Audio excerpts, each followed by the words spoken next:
Hey, how's everybody doing today? We're going to go and talk about my recent foraging trip, why I'm so excited about what I found. I've gotten a lot of questions to my surprise, mainly around how I know they're not poisonous, what mushrooms are good for beginners, how I got into it, so on and so forth. But for today, I just want to talk about why I'm so excited about it.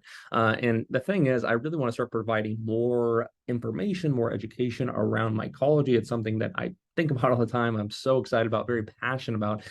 But furthermore, if I can spark interest for other people, I'd be really happy to do so. And for all you 90s kids out there that were obsessed with Pokemon, like myself, here's the thing. They're like the Pokemon of the plant world. They're so cool to find and pay attention to. But let's go ahead and start into this. So I found three in particular I want to talk about today, all of which are choice edible mushrooms that you can, if you're in the Pacific Northwest, you can go out and find right now. And those are lobster mushrooms, chanterelles, and chicken of the woods. Now, keep in mind, all three of these are very micronutrient dense, and I'm not necessarily going to get into the nitty gritty of fruiting times, of the soil they grow in, the trees they grow around, elevation, and things of this nature. More so, just introduce what they are and why I'm excited about it. So, as you can see here, this is a lobster, and lobsters are so fucking cool. Okay, when it comes to lobsters and chanterelles, they're worth a lot per pound. In fact, I can sell them to local chefs right now and make a good amount of money, especially chanterelles. Chanterelles, especially some places in the world, they're worth hundreds of dollars per pound. Lobsters are pretty worthwhile too, but not nearly as much as that. Chanterelles are very sought after by chefs and things of that nature because they are a very high quality and unique mushroom to use in recipes. But when it comes to lobster, I'm still more excited to find lobsters simply because they are insane. Don't even make sense. They are absolutely insane. As you can see here, we found some absolute monster lobsters, but the reason why they're so insane is because this right here, that's the beginning stages of lobster. This is a lobster. Not really, but it is. So what we need to understand is that the lobster mushroom, what makes it a lobster mushroom, is it starts off with this here. This is a Russula brevipies to be specific. And what happens with only some kinds of Russula is a parasite infects it. A parasite by the name of Hypomyces lactiforum actually infects it and turns it into this here. So it goes from this here to that there. Fucking insane. Like, that's crazy. It's a parasite that makes it turn into that boring Russula that's barely edible, that nobody would pick out and eat if they had any other option. And it turns it into this alien like choice edible mushroom. It's insane. It's so much fun to find. And the best part about it is there is no poisonous lookalike. So for all you beginners out there, this is your mushroom. This and chicken of the woods have no lookalikes, especially this one right here. Zero poisonous lookalikes. If you find a lobster mushroom, that is the easiest one I'll talk about today. If you find a lobster mushroom, it's a lobster mushroom. So one of the coolest parts about it is a very good beginner mushroom. It tastes very good as well. So definitely be on the lookout for those guys there. Now, I was lucky enough to find a Russula growing right next to a lobster while we were foraging this past weekend. So as you can see here, this is a Russula.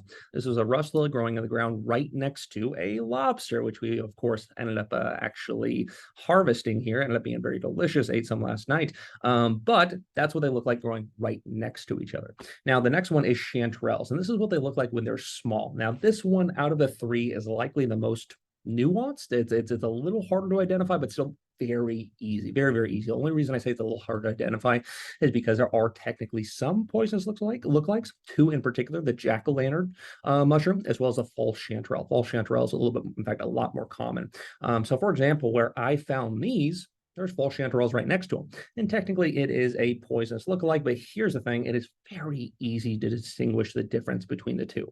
There's some mushrooms out there that look very similar that you have to be an expert, years and years of a nuanced understanding and experience to be able to tell the differences. But with this one here, it's very easy to tell. If you look at a false chanterelle versus an actual chanterelle, the biggest thing is if you cut them down the center, the chanterelle is solid in the center. The false chanterelle is hollow in the center. Also, when you smell a chanterelle, especially after cutting it in half, it's sweet. It smells so sweet.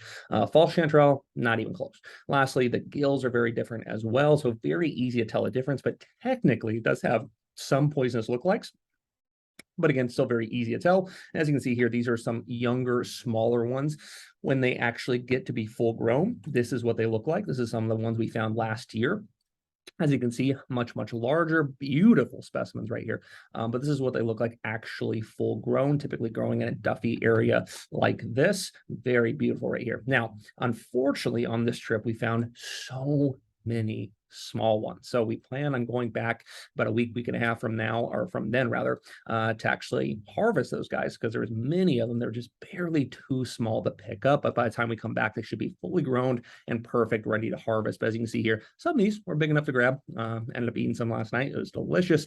But some of these guys here, these little fellas, for example, were just too small to pick up. So we're going to go ahead and pick them up, harvest them when we come back next week. But they were everywhere. We found a killer spot. And what's cool about these mushrooms, especially actually all three of them, they grow back every single year in the same place.